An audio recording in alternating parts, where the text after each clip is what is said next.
Hello and welcome to the Racing with Rob and Roller podcast. Hey, we are approaching the 4th of July weekend, and that is always a big day for racing. But, first off, we had a packed weekend of racing this past weekend, and we have to discuss it because there's a lot to talk about. There's a lot to unpack about it. Both of us, Josh, I don't know about you, but my Saturday was interesting. I had tickets to go see the Mariners, my favorite baseball team, play the White Sox up in Chicago. If you're new to the podcast, I live in Indianapolis. Actually, now I'm a Greenwood resident, technically. I live in the county line now between Indianapolis and Greenwood. Fun fact about that. But anyway, so I go up to Chicago, and it's raining pretty hard. But I'm optimistic. First pitch happens a little bit late, but that's okay because, the sun came out. Well, as soon as the third inning ended, that's when the rains came, and the game was suspended, and I had to drive 3 hours back to Indianapolis, having only seen about a quarter of a baseball game. A third of a baseball game, excuse me. Yeah, about a third of a baseball game. So, I had fun. I hope your weekends were more fun than mine, because we're going to talk about racing. This is why rain delays in sports, they really just suck.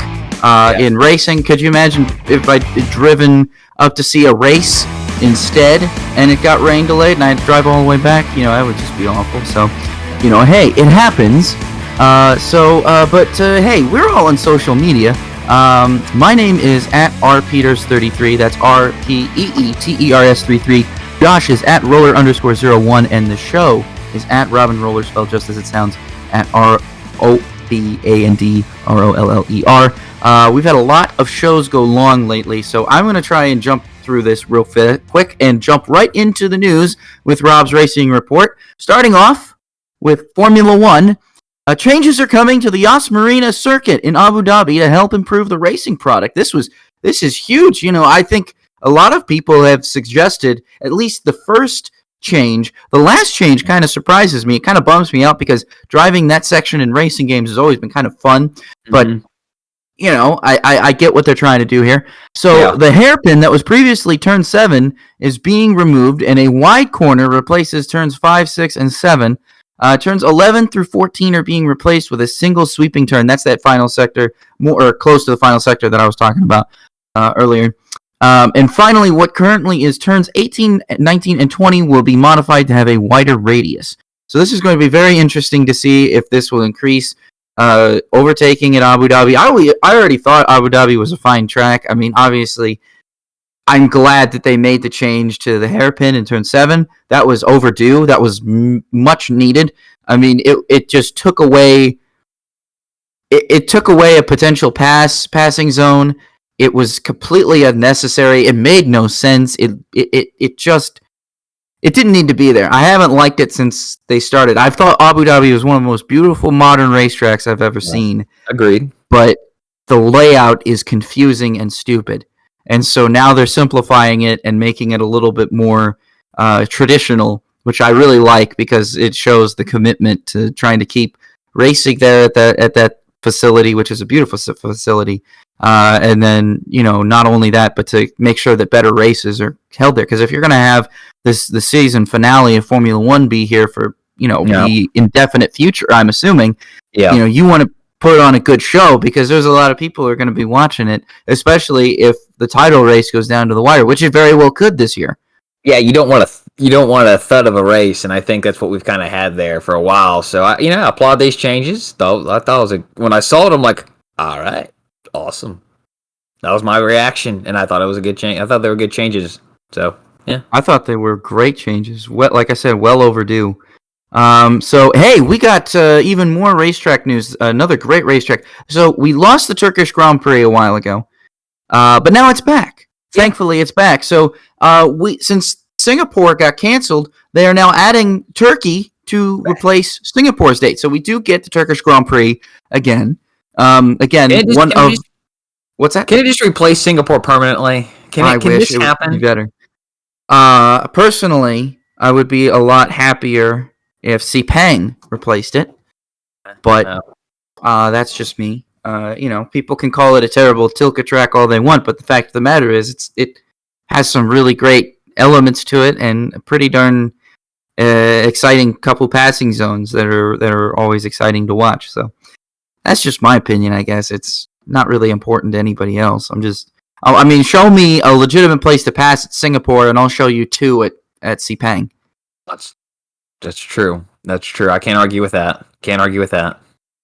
And how about this? This is interesting. So we're really tracks are getting shaken up in Formula One, because this is the third and final note here for Formula One news. The Russian Grand Prix will have a new home beginning in 2023. The race will relocate from the Sochi Autodrome to, I'm going to mispronounce this, Autodrome Igora Drive. I think that's pretty spot on. All right. Igora Drive is located approximately 50 miles north of St. Petersburg. And so, like Sochi, this is a Herman Tilke design, and it was actually completed in 2019. So this is surprising. I didn't really expect them to replace Sochi. I understand that Sochi is no longer really the destination that Vlad thought it was going to be. It's really, if you really look at where Sochi is located, yeah, I want you to ask yourself if you would like to vacation there. I would not want to vacation anywhere there. Probably. Well, okay, not in Russia, but let's say but seriously, let's say hypothetically you have an all expenses paid trip and you can stay anywhere you want in Russia. You could see anything you want, and you could stay anywhere. You can stay anywhere in Russia. You're probably not going to pick Sochi. I can't imagine there's much to do or much historical sights to see. And you're looking at, to me, I think it would come down to Moscow, St. Petersburg. I can't remember that it's. I'm going to look it up, but it don't matter. But it's not going to be so games, and Sochi is one of those places that it just wasn't. Well, the World Cup's not any better, but. Well, and that's true. Look at Brazil. They hosted the Olympics, and then Brazil's class is World Cup #1 on why you shouldn't put an Olympics in a country that can't afford it. So I'm sorry, Brazil. That's the thing about Sochi is when you look at it, I'm pretty sure most of those Olympic stadiums have not been used since the 2014 Olympics. I think you'd be correct. And, what Russian sport is going to play their games in Sochi unless they're located there? None. Exactly. You probably, I imagine most of the Russian sports are not located in Sochi. No. So you have that problem, and you're not going to get any sports to relocate there either. I think Vlad's just got to stick a fork in it and say, we tried, it didn't work. Let's move to St. Petersburg, where people actually kind of want to be. Yeah, you're exactly right. All right, time for IndyCar news. Flying Ryan Norman will make his NTT IndyCar Series debut in the number 52 Rick Ware Racing Honda this weekend at Mid-Ohio. That's a big deal for him. He's been a good driver in Indy Lights for a while. He's paid his dues. He's been getting his plenty of experience. I don't know that he's won a lot, but I do know that he's a pretty consistent driver for the most part. When I was an extern at IndyCar, I spoke with him, and just kind of not related to the subject, but he was looking forward to hopefully trying to get a ride in 2020, which obviously didn't happen. Yeah. But I'm happy when I heard this news. I'm like, good for Ryan. I'm happy to see this. I like to see that second Dale Coyne Rick Ware car has some funding. It made its debut last week, or not last week, but 2 weeks ago at Road America with Cody Ware, who actually gave it a pretty good ride. I talked about it on the show. I thought he was pretty decent for a first time in an Indy car to finish 19th, to not spin, not have any issues. That's not something that drivers who are taking their first crack at an open wheel car can say. Now Cody, I'm sure he's got experience driving sports cars, but nothing like IndyCar. The downforce levels might be similar, but they're not the same.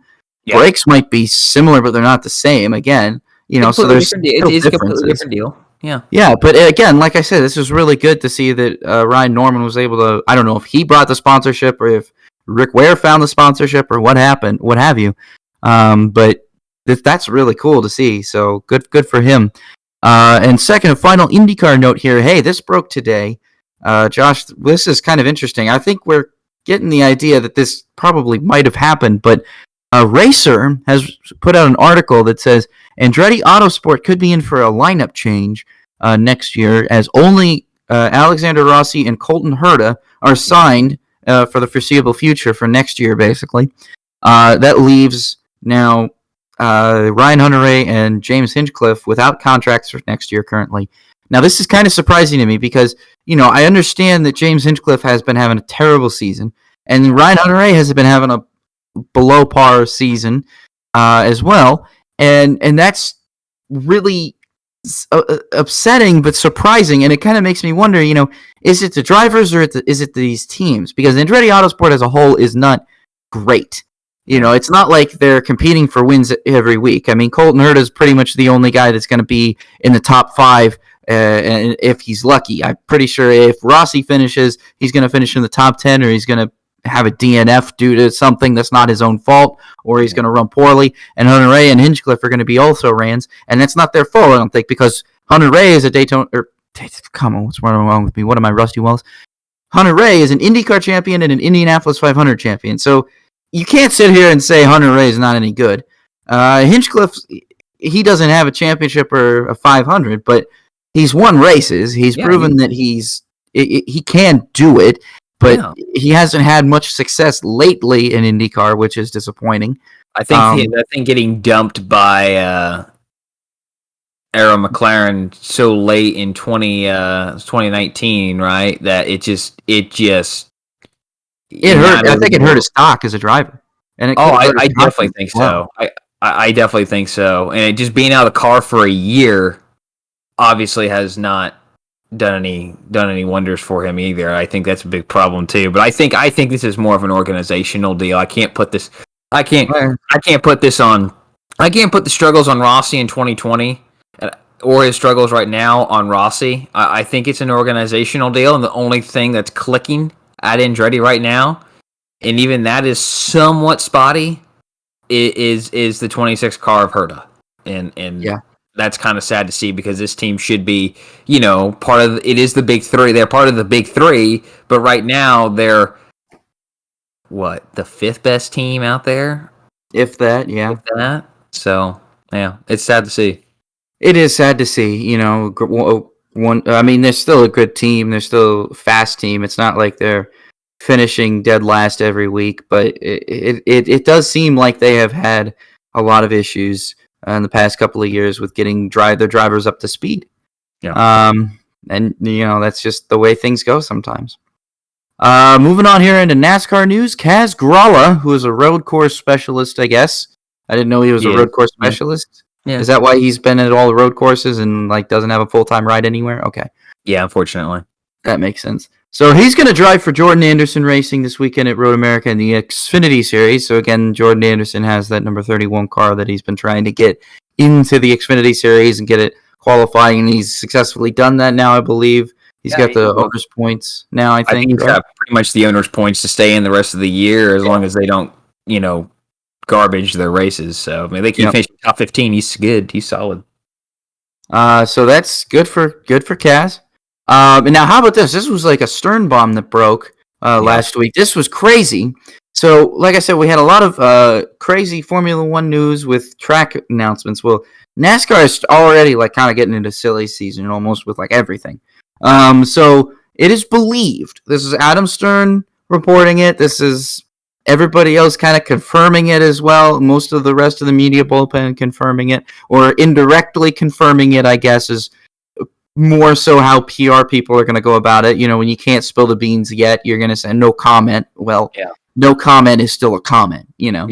You can't get away with it. We know what you mean by no comment. It means you don't have a comment at this moment, but you will in the future. So just stay tuned. It's okay, well, that kind of leads us down this path of, if you're outright denying it, then that's different. But no comment is still a comment. Yeah. It is believed that Brad Keselowski is going to Roush Fenway Racing in 2022, which will include an ownership role in addition to being a driver. Adam Stern tweeted that Roush Fenway Racing has informed its partners that the deal is done. So Stern, again, knows Stern has someone on the inside. I don't know how Stern gets all this information. He gets more information than Jenna Fryer does. He gets more information than literally anybody. Bob Pockrass. Yeah, how does he get more information than Bob Pockrass? That's what I want to know. I think it's more so attached to the media outlet that he's with, to be honest. It could. Okay, you're probably right. But I mean, I would want to know. Like, why would you not want this big announcement on like Race Hub or something? Well, and remember who initially broke this news? Jim Utter initially broke it. So okay, that's Jim true. had some All sort of three insider people who on aren't it. blocked by Jim Utter were able to see it. Correct. And thankfully I'm one of those, but that's just because I've never interacted with him and never. I personally choose not to. Not just because I don't want him to have a bad opinion of me. I like motorsport.com, dude. If he's the NASCAR editor there, I better not piss him off. Right. So yeah. And then hey, last piece of NASCAR news here. Silly season even comes to the broadcast booth. Jeff Gordon will not return to Fox Sports next season. Hendrick Motorsports announced that on January 1st of 2022, Jeff Gordon, who is currently the co-owner, will assume the role as vice chairman of the team, making him second in command behind Rick Hendrick. This was always the plan.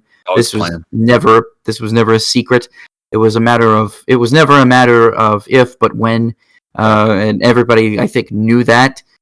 Jeff Gordon, as a broadcaster, I think most people can agree he was a much better driver than a broadcaster. I thought he was okay. He wasn't certainly the best, and I think a lot of people's just got their own little bias because they didn't like him as a driver. But I thought he was all right. I like him as a driver. I just felt like as a commentator, he wasn't as good as Larry Mack. I'm sorry. Well, Larry Mack's a crew chief, and he's a driver. He was better than, I think, even when Gordon was at his weakest in 2016, he was better than DW at the time, and I think that just highlighted I'm sorry. DW didn't really start to go downhill, I don't think, until 17. Once Jeff Gordon moved in there, that's when DW just went completely off the walls. I saw immediately, like when Gordon got in there, just DW just had been out of the car too long, and I think he's kind of like just a fan at this point, watching for fun. He's not providing any new information to the broadcast. He's just kind of watching it along with us. It's he'd be better. I mean, he could probably. I'm sure that there's probably a market if DW wanted to go on Twitter Live or whatever, Facebook Live every Sunday and just do a live watch along. I'm sure there'd be a market for that, but it's not on Fox Sports right now, unfortunately. Yeah, you're right.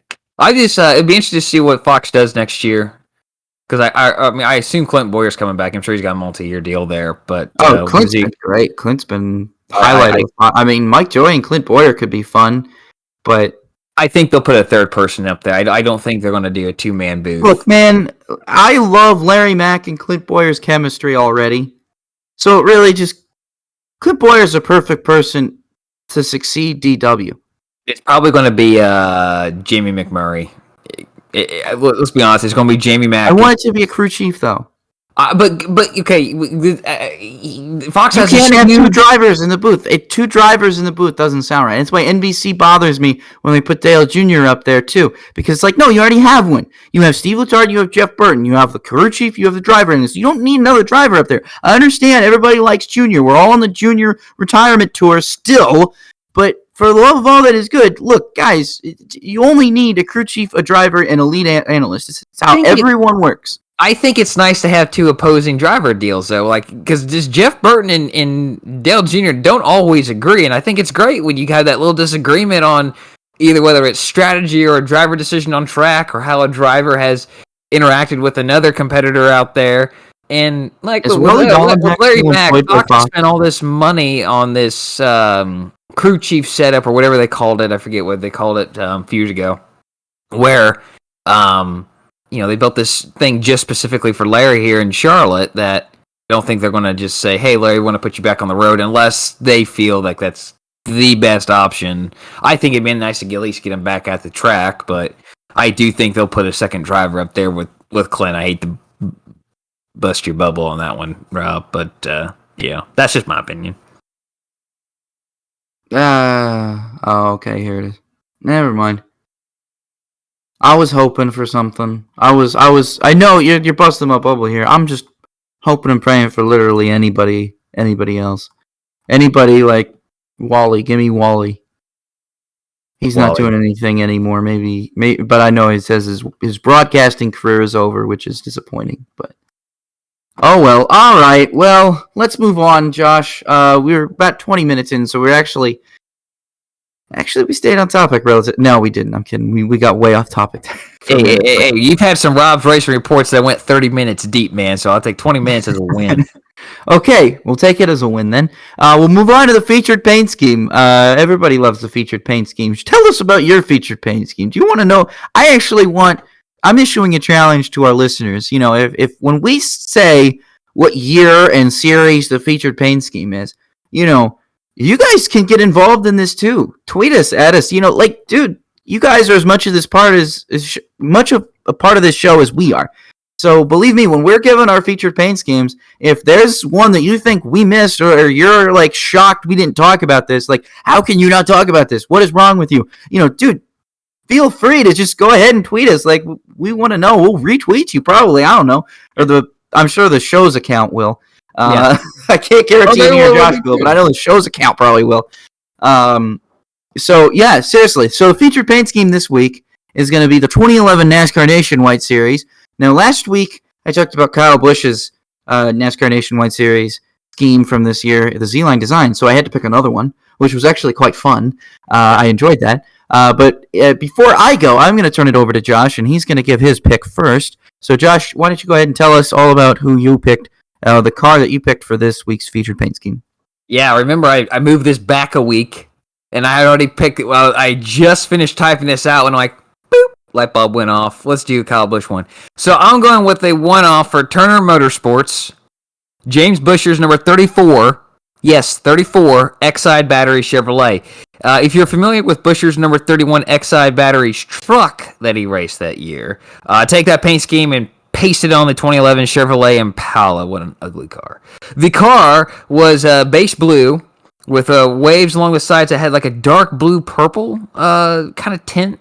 And it was outlined by burnt gold. I'll classify that color as burnt gold. That's what I see.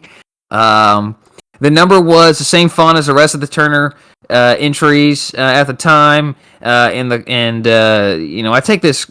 I selected this car because I was always really a big fan of all the Turner and Turner Scott era paint schemes. I don't think they had too many misses, whether it was in the Nationwide Series or the Truck Series. I just don't think they had any. And then you look at the 34 and the Exide batteries sponsorship. Well, that was a 90 sponsor. So how could I not pick this one? So, that was kind of in a way, it's a throwback sponsorship. I don't know if Exide sponsored anybody from after they left Burton and they left NASCAR until this point in time. I think they did, to my knowledge.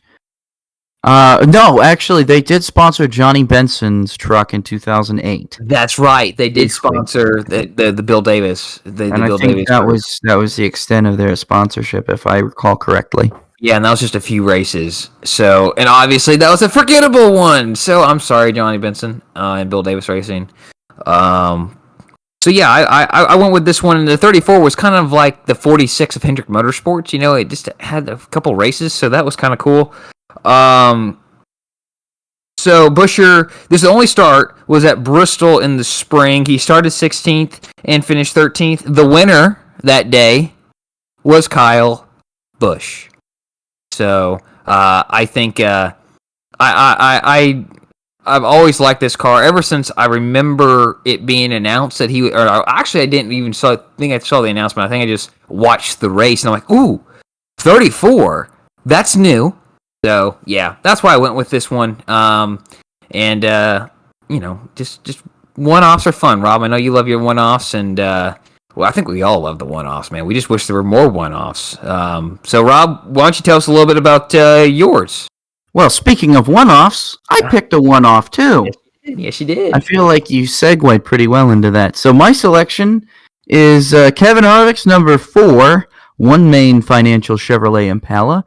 Unfortunately, yes, this was also on an Impala. Well, I didn't hate the Impala, but it was not pretty at all. It didn't match the Ford Mustang and the Dodge Challenger. It stood out like a sore thumb. Like Toyota, okay, fine. You didn't have the Supra at the time, Toyota. You do your Toyota stuff. Toyota had no like pony car. No, I they mean, had no pony car. Really, the car they were promoting and have been promoting is like the car to buy is the Camry. Now, the Camry that looks like a sports car is the 2017 Camry with the optional rear wing.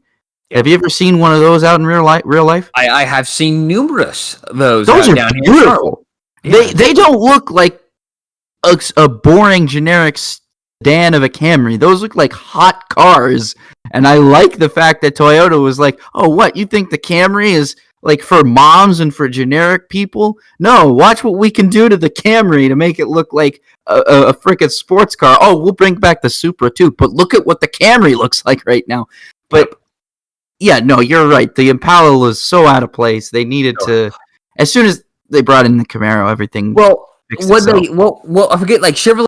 Not to hijack your segment here, but like Chevrolet's reasoning, if I remember correctly, was like NASCAR is a 4-door car series in sanctioning body. I'm like, great, awesome. I'm pretty sure maybe there was a couple Grand Prix out there that were only 2 doors. Maybe I'm misremembering that. But anyway, you're right. There were Pontiac Grand Prix that were 2 doors, and the Monte Carlo was 2 door. So Monte Carlo was 2 doors. Yep, you're right. What's going on here? You can't. I don't know. I never understood. No, actually, here's the thing. I've seen Impalas that were 2 doors. Really? Yes. Either way, all right. When Dodge puts up the Challenger and the Ford puts up the Mustang, I'm going back to the drawing board and saying, "Okay, guys, we need to get the Camaro out here." They should have recognized their mistake in 2010. Yes. During those first 4 races, and said, "Okay, guys, for the Impala was just a test. This is our actual thing." Yeah, come back in 2011, and you have the Camaro. You know, yeah. That's what they should have done. Why don't you tell us a little bit about yours? Yeah. So, why did I pick this? Well, first of all, because if you remember back to 2011, Elliott Sadler had basically decided, "Okay, I'm done with Cup racing. Cup racing sucks." Also, Evernham Motorsports had just basically collapsed. And it was now gone. It was Richard Petty Motorsports now. And Casey Kane had bailed. By this point, Casey Kane had bailed. He went to Red Bull. So Sadler bailed too, and took a better ride of RCR in the Xfinity Series, or the Nationwide Series, excuse me, back then. Was it RCR or Kevin Harvick Incorporated? Well, it was a partnership between the two. Okay. It was a partnership between. It was like KHI, RCR. I think it was KHI in the first year, and then it became RCR in 2012. Yeah. And then when he went to Gibbs in 13, 14, I think. And then he went to Roush in 15, and then 16 and then went to Junior Motorsports. Yeah. So so that's but so Sadler was there, and Kevin Harvick was racing for his own team, obviously, in the number 4. And so Sadler brought on One Main Financial as a sponsor, which was at the time a new sponsor to NASCAR, and it actually hasn't been seen since, I don't think, in NASCAR. If I'm correct, I'm pretty sure One Main Financial has not sponsored a car since Elliott Sadler retired. I don't believe so. No, because I think a big reason he retired is that they were leaving. Yeah, that makes sense. But anyway, during this time, Kevin Harvick did a one-off paint scheme for the July Daytona race, the Subway Firecracker 250, which should be this weekend, but isn't, sadly.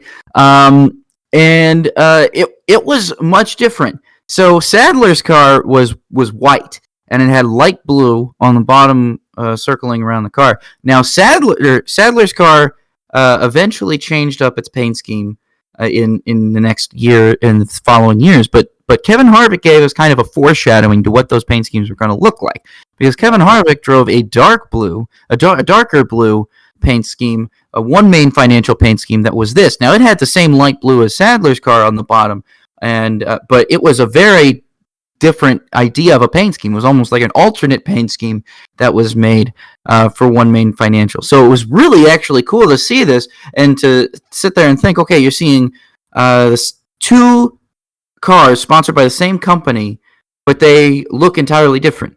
And that's always cool, because to see companies kind of experiment with different types of paint schemes Especially to see that on Kevin Harvick's car compared to what Sadler was running was really cool. And like I said, it was kind of like a foreshadowing to what they were kind of going to go with in the future. It almost was like, oh, hey, we like that darker blue. It kind of makes us stand out a little bit more, amongst the pack. And I really think it did, because you could, when Sadler switched to that paint scheme later on, I mean, he stuck out, and you could tell where Sadler was.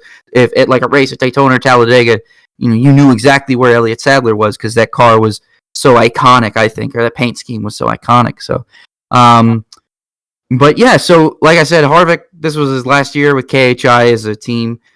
He folded it, closed it up at the end of the year.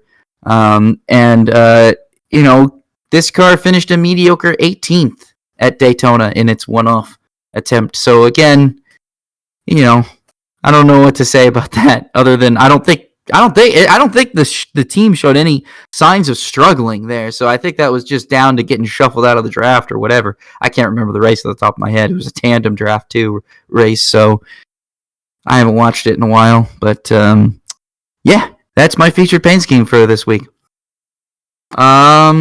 Josh, I think we should start moving on to race discussions, because we did have a solid amount of racing this weekend. We had Pocono doubleheader for NASCAR. The trucks raced on Saturday, then the Cup ran their first race. Xfinity ran on Sunday, and then Cup ran after. ARCA ran on Friday afternoon, which I totally forgot and didn't even know about because it was never promoted or whatever. I don't know.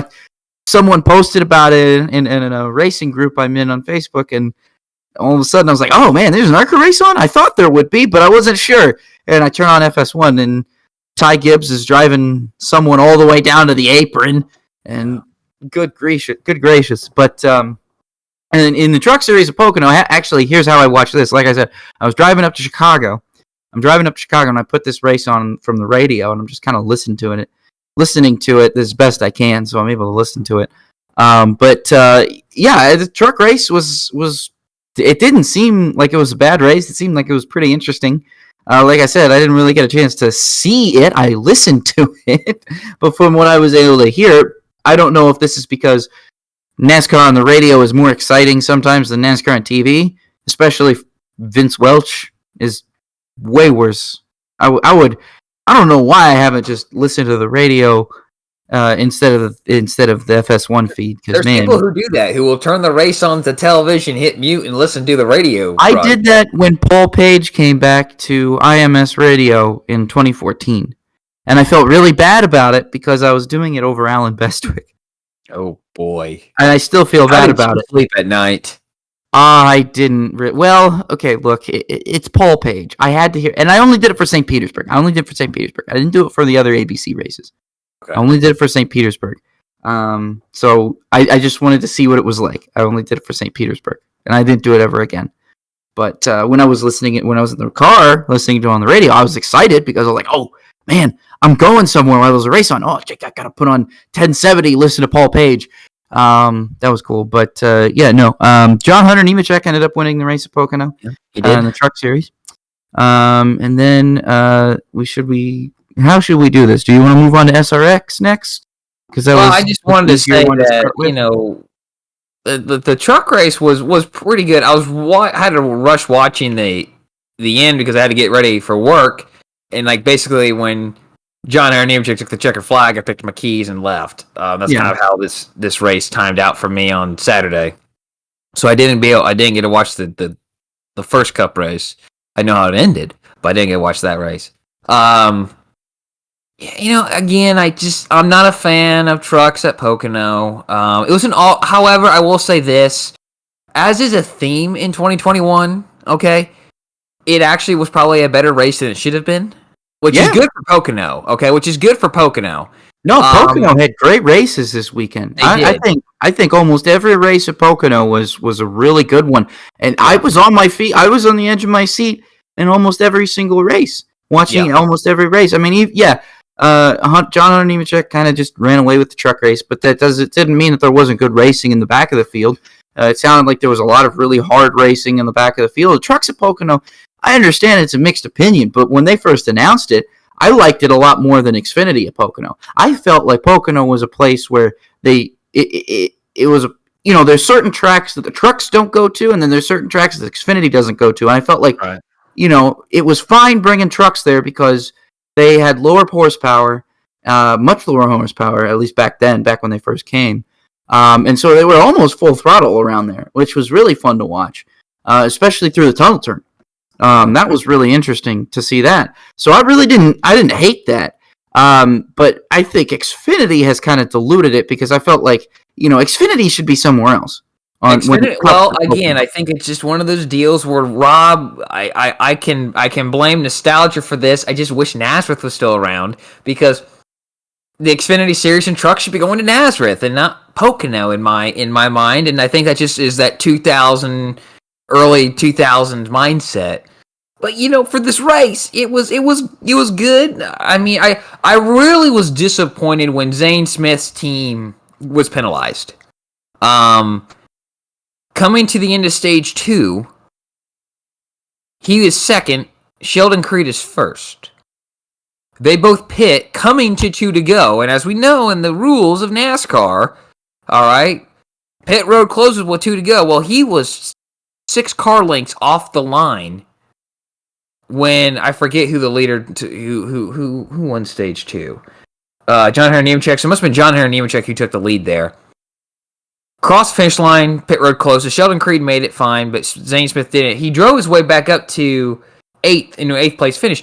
I felt Zane Smith had a really good truck, and again, it kind of goes back to I think last week we talked about the GMS structure just of Creed and Zane Smith are kind of hitting their marks a little bit better now, and I think they're going to be a threat for John Hunter Nemechek going forward. You saw at the beginning of the race there was a crash on the first lap. That Johnny Sauter got some damage, and now he's in a pretty big hole. Sauter is pretty much screwed this. I think he's got to win. Sauter is 12th in points. He has 283 points. Carson Hocevar is 10th. And has Grant Enfinger's 8th in points, but he's not eligible, so that makes Chandler Smith the 10th place driver. He has 314 points. Johnny Sauter has 283. He's 31 back. 2 races to go. Knoxville and Watkins Glen. I mean, Johnny Sauter, what are you better at, dirt or road course racing? And you need to concentrate your efforts on one of those 2 races. And for me, the good news is you got a month between Knoxville and Watkins Glen. So that the good news is for the trucks is that okay, crap, we screwed up Knoxville. I got a month of simulator time. Let's do it. To kind of put a pin in this one, not the worst race in the world. Oh, and Josh Berry got 11th place for Rackley WAR. Again, hey, that team, Josh Berry, showcasing his talents, as we will see once again in the Xfinity Series. He showcased his talents there once again. The kid, he's not even a kid. I think he might be 30 or 29, something like that. How old is Josh Berry? I'm clicking on Josh Berry right now on Racing Ref. I don't think he's a kid. He's definitely older than both of us. He will turn 31 in October. Yeah, so, he's not. I knew he wasn't a kid, but he's just rookie. Rookie. So you automatically associate kid there. The guy could be 55, and in rookie season I call him a kid. Sorry, that's like. Well, look at Jimmy Johnson is a rookie in IndyCar. That kid in the 48 Carvana Honda. All right. Again, good race, good result for Derek Krause after the disappointing last week too. So it was a good race. If you missed it, I encourage you to go back and watch it. One thing I will say here, Rob, I remember talking about this last year around this Pocono time frame. I would really like to see the trucks in ARCA. Okay, in Pocono, I know you just had 5 good races there, and good for Pocono. Heck of a crowd all weekend long for these races. Wonderful crowd. I would like to see the trucks in the ARCA Menard Series run the road course at Pocono. A little more variety. Okay, I know, but I think that could bring something. I know I'm crazy, but think about what the Indianapolis weekend was last year. You had IndyCar and the Xfinity Series on the road course, Cup on the oval. You were supposed to have the BC 39 before that, early in the week. Heck of a variety. I mean, that I know I'm crazy, Rob. I know I'm crazy for suggesting. I'm not saying you're crazy. Look, you're not crazy. I don't think you're crazy. It's a legitimate consideration. I know, but the thing is, I don't know what Pocono's road course is like. Road course is not ready for. No, I was gonna say. I mean, you're asking Pocono to do a lot of extra money into this, hoping that it's gonna. What is the payoff? I mean, are you gonna get? Are more people gonna show up to watch Truck and Arca run the road course? I mean, I think if I'm Pocono and if I'm going to consider this, I need to look at, okay, how was the race received at Circuit of the Americas? How was the race received at Watkins Glen? How has most sport been received in the past? Do you think that you can get the same deal on a road course there? The good news is, or not the good news is, but I looked at a track map, and I'm going to pull it up here on my phone, and I know I'm definitely going over what I said I was going to do.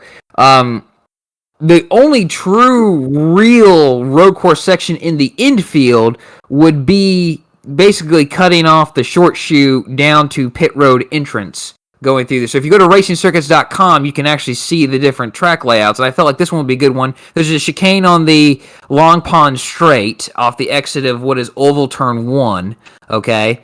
That would obviously slow cars down, but I know that would, again, you're asking them to do an improvement project, all right? But I think variety, and I just think I think a lot of this just stems from, I just don't think Arca's putting on a good show there. Arca hasn't put a good show on at Pocono in years, all right? When there's two cars on the lead lap and everyone else is 2 laps behind, that's a horrible race.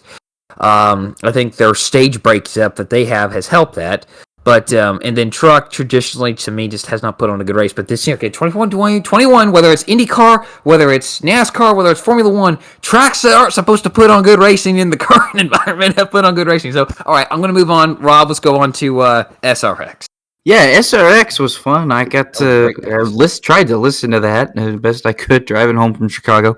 Got caught in a rainstorm up White County. Right when I hit White County, there was a thunderstorm watch right for it.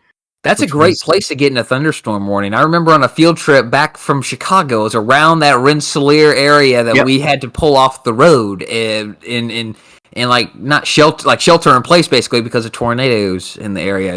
That's why there's windmills up around that area. Yeah.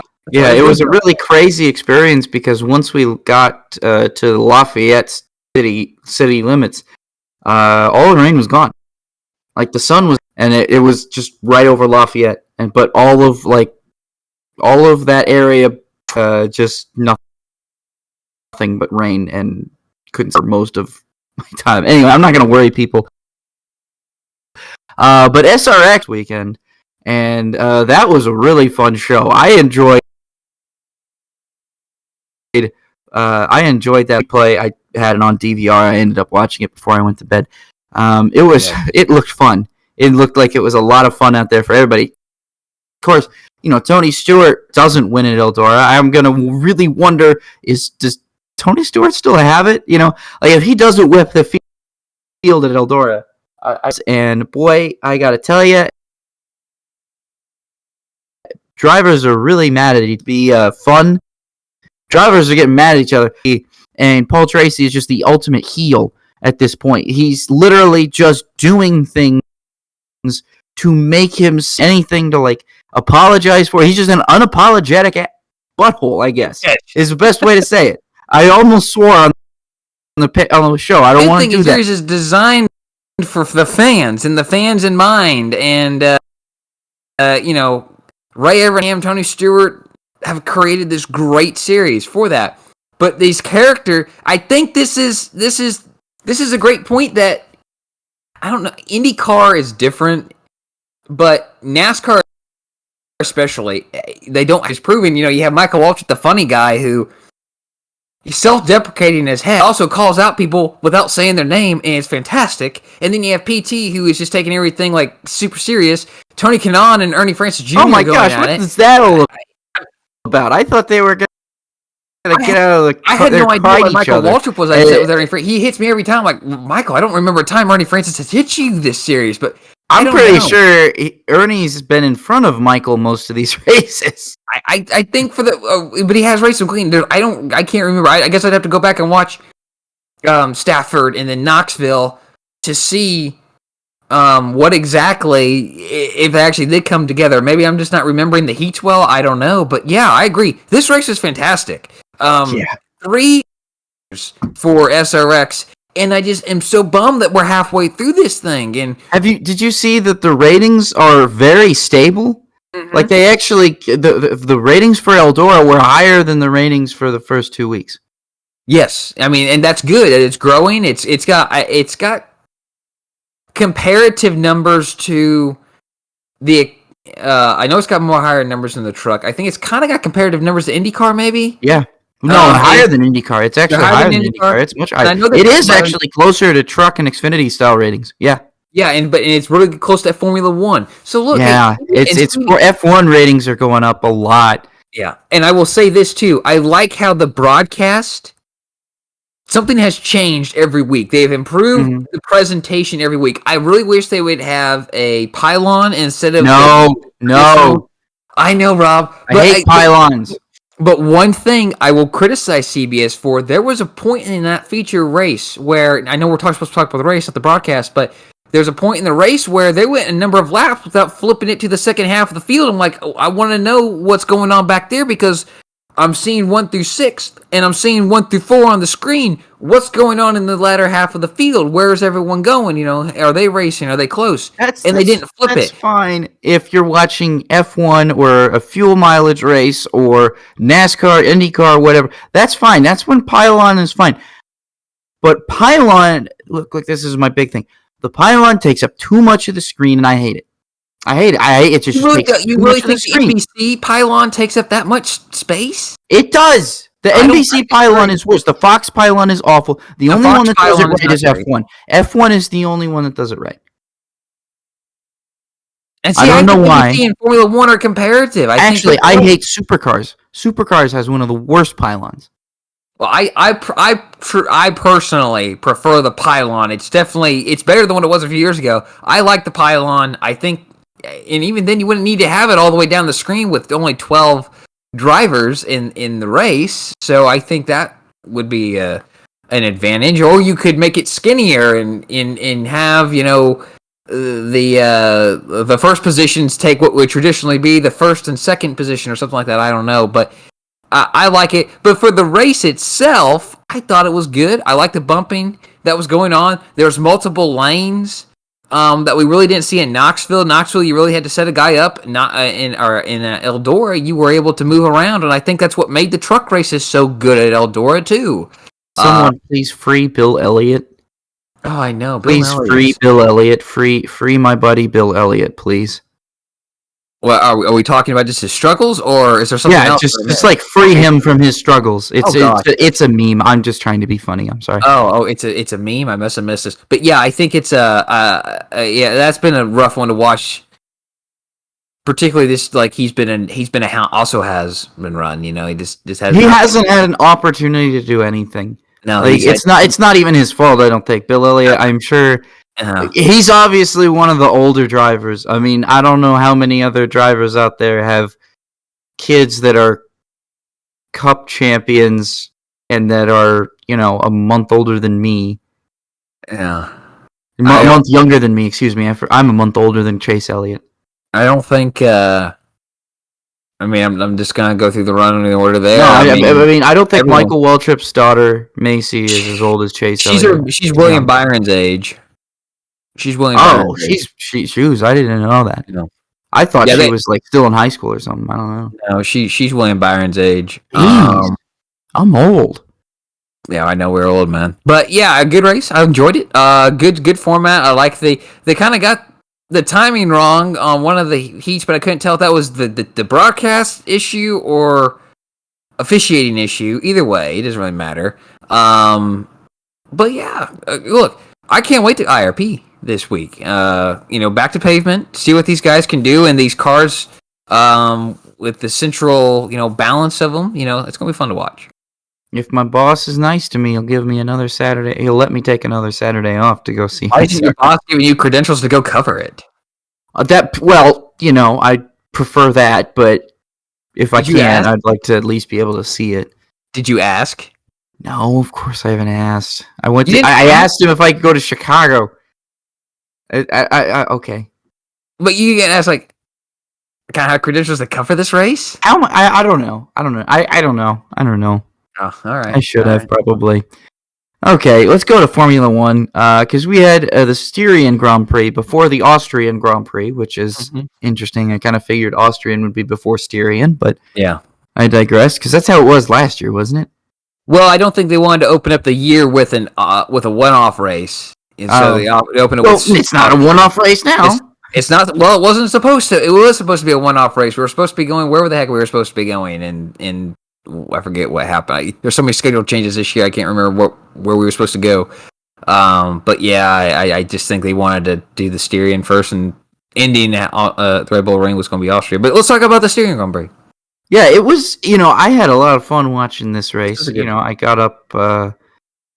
I got up early enough to be able to watch it, which was nice because, like I said, I drove 6 hours round trip from Greenwood, Indiana, to Chicago, which was awful.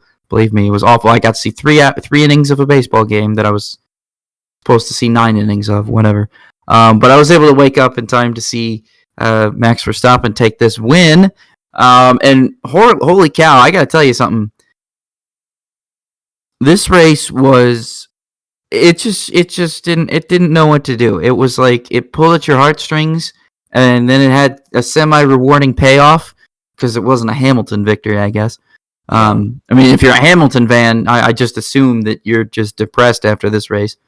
I would say that. If you're a Mercedes supporter, you're probably sitting there thinking, like, what has happened? How has this happened? How have we let this happen? Because, good gracious, Bottas, man. I don't even know what to say at this point. I mean, it just seems like he's off his game this year.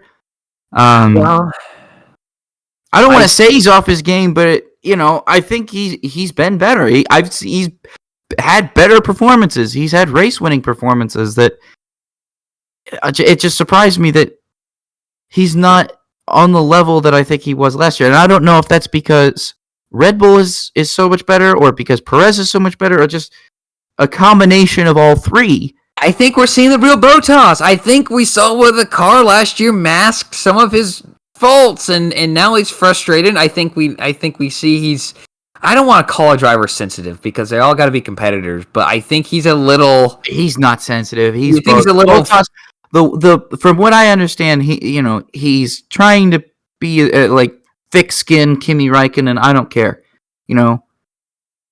I think we're just seeing the real Bottas this year. That all right, he's got competition. We're seeing Mercedes as in, for the past since 2014, we've seen a Mercedes that has been the dominant car. They haven't really had a competition or a year where like, okay, we're not going to win every race. We accept that.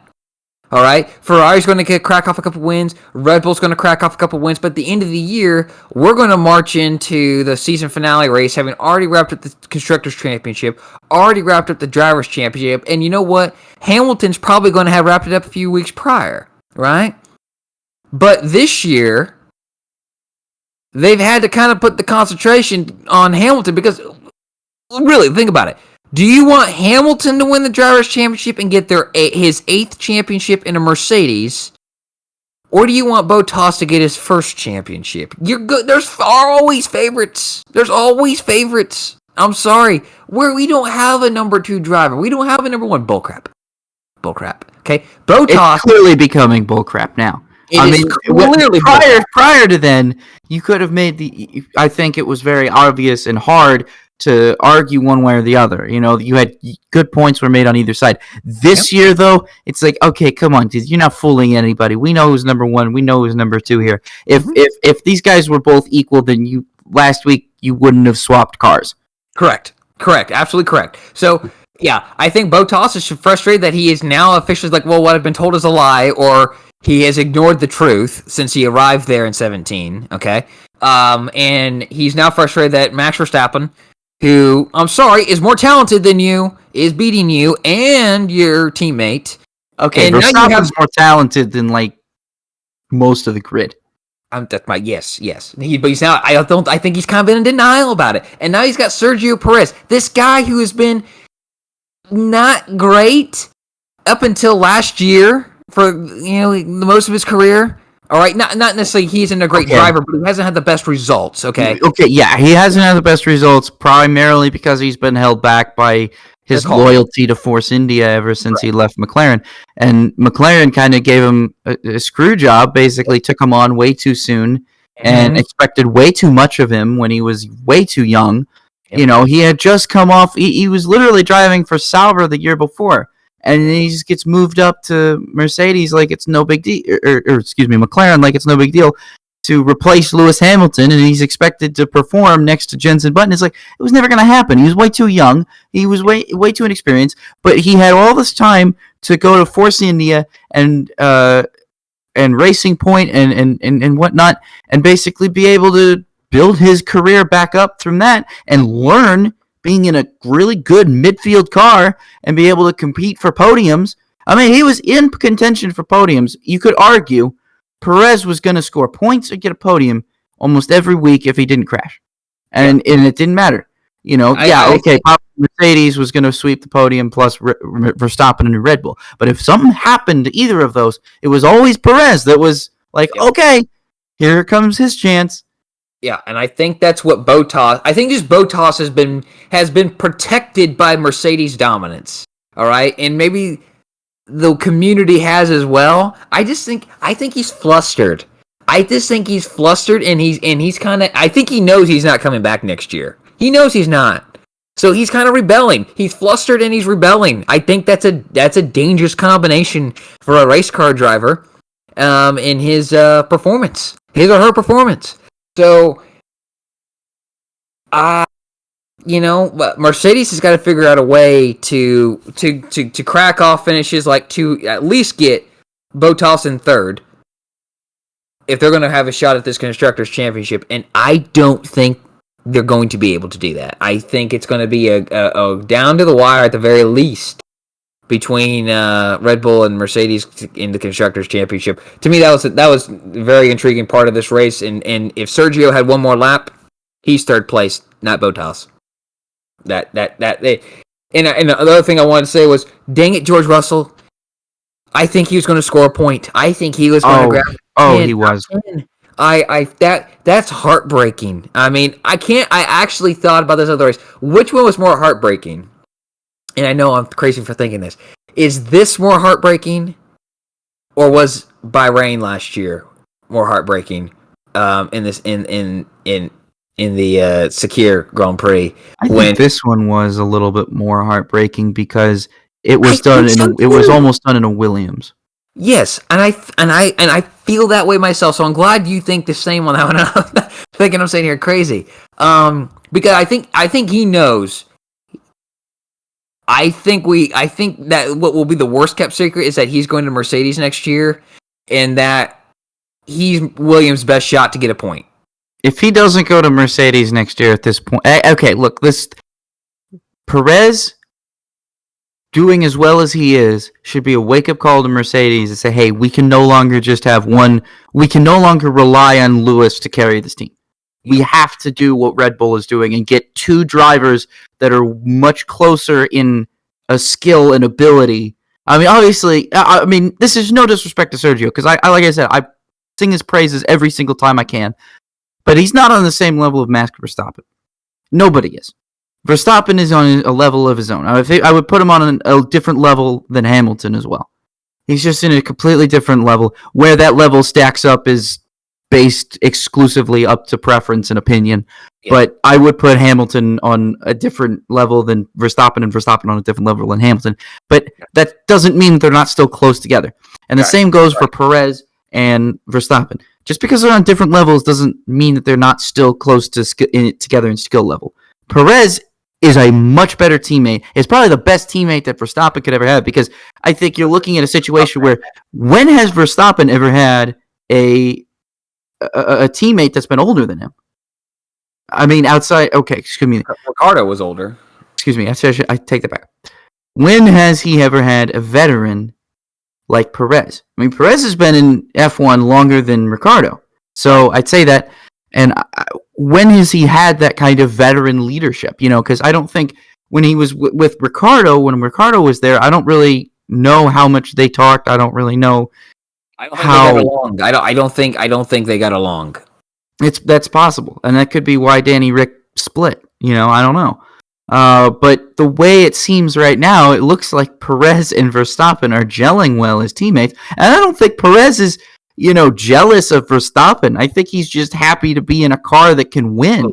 Absolutely. I think the fact that Perez has a win this year is probably all he needs. If he can get a win, get a third in the driver's standings, win the constructors title for Red Bull, I mean, he should take that to the bank and say, hey, I'm a good F1 driver. I've accomplished something.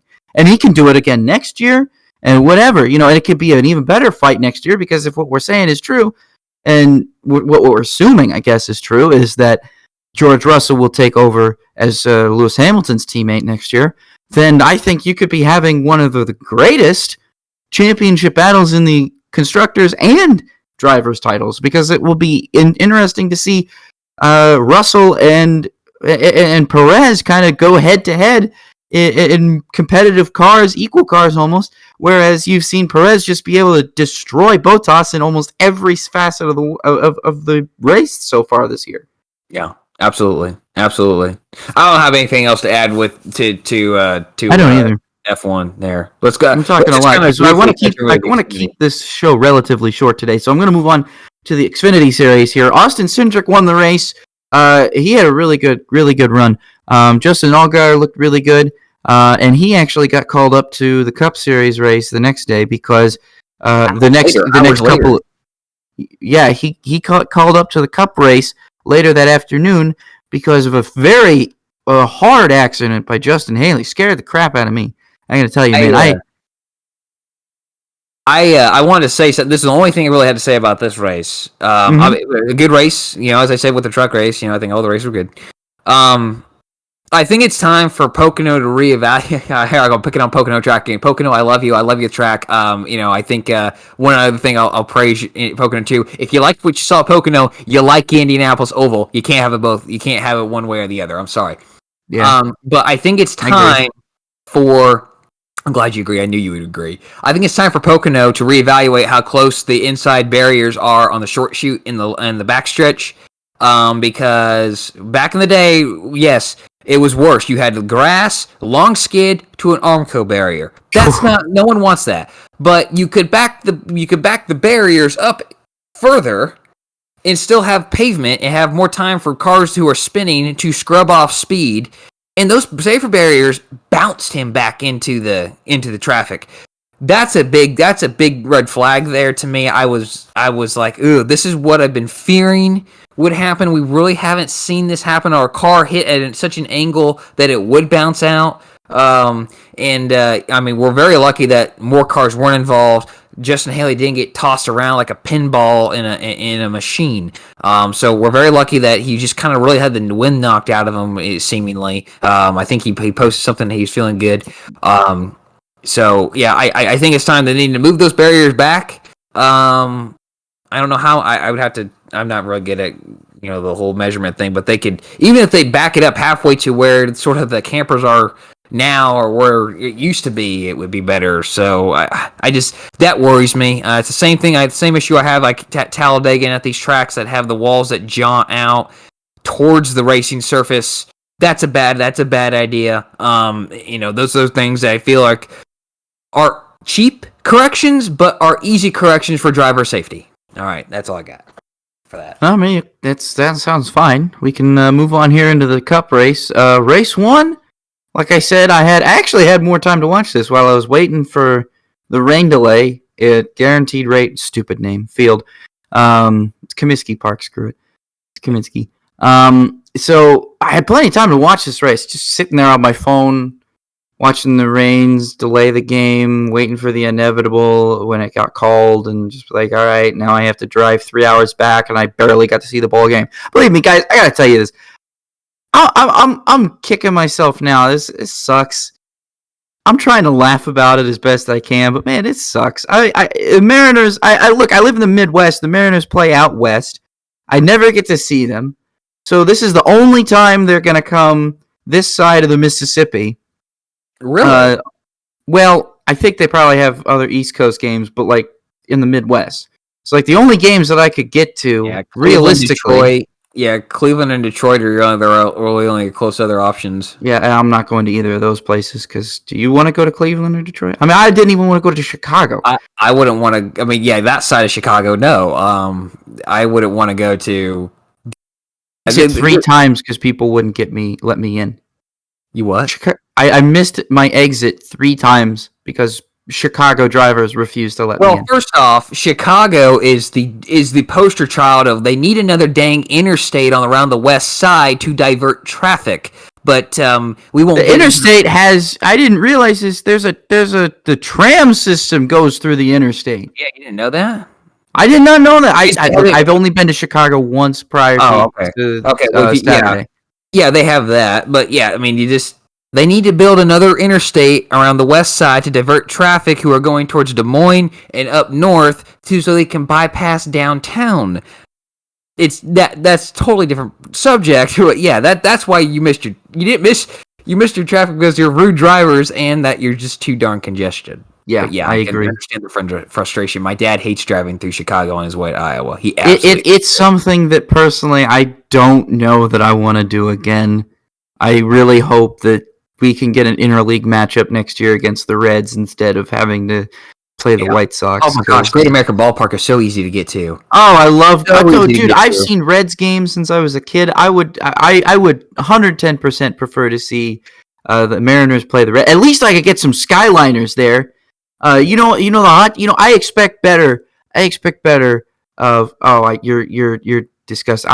Skyline Chili is I'm sorry, Skyline Chili. I just don't like it. No, you're breaking my heart. I know. I'm sorry. You're breaking my heart. You know that, right? You're breaking my heart. I won't go breaking your heart anymore. Okay, because I was gonna say at least I get a decent food there at Great American Ballpark because I went to the concession stand. So first of all, at this place, and I know I'm getting way off topic, and I'm sorry, but first of all, at this place, a single beef hot dog with absolutely nothing on it is $6.50. $6.50. Oh. A slice of pizza is $7. Holy cow! Guess how much water a bottle of water was? $5. More. I paid the same amount for water as I did for that hot dog with nothing on it.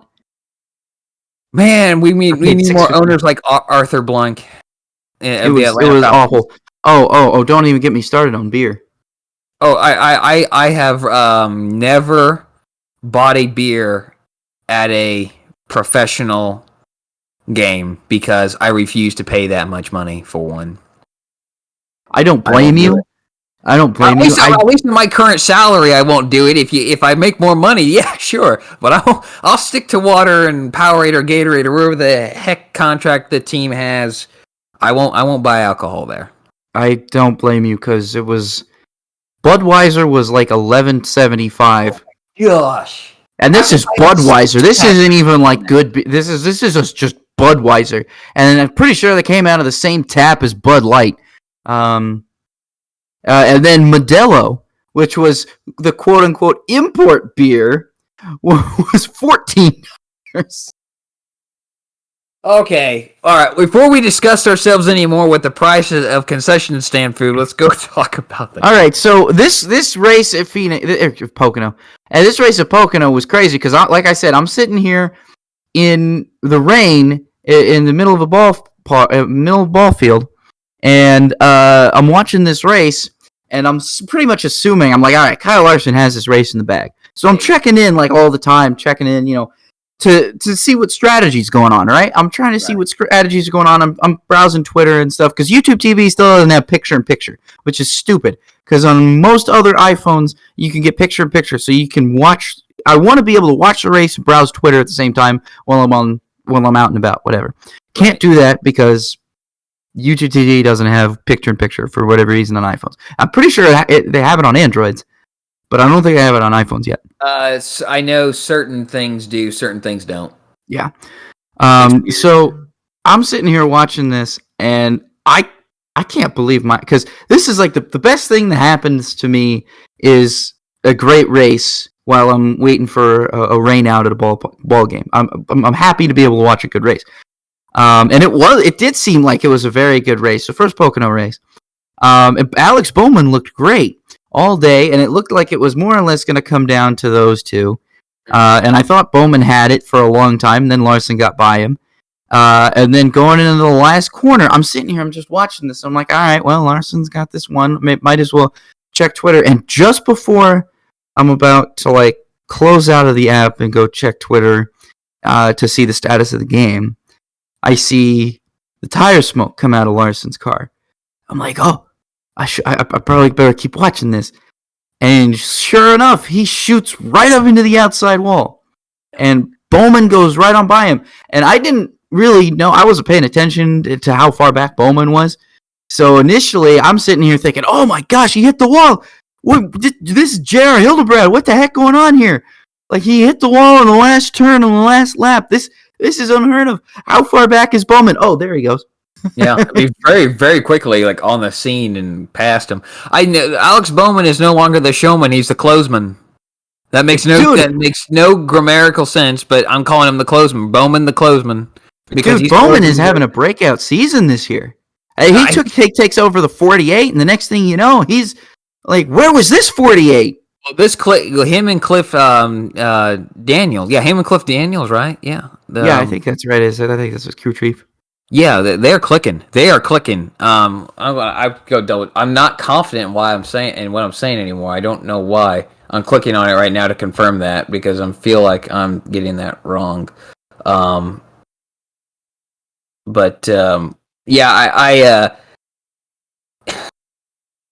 Hendrick right now is just on fire. They really probably should have had that race on Sunday. Greg Ives, he's with Greg Ives. Cliff Daniels is Kyle Larson.